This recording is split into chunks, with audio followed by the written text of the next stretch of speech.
zikiriza okuweka obutuukirivu era njatula gyakamwa kange nti ndokose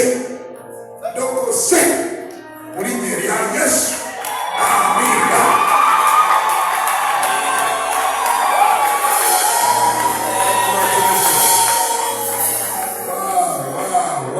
Wow. Receive it in the name of Jesus. Ekimwere ku lulimi lwo eba omutima gwo osanga bwe toligenda mugeera kulangirira ogenda mu ggulu ku linnya erya Yesu.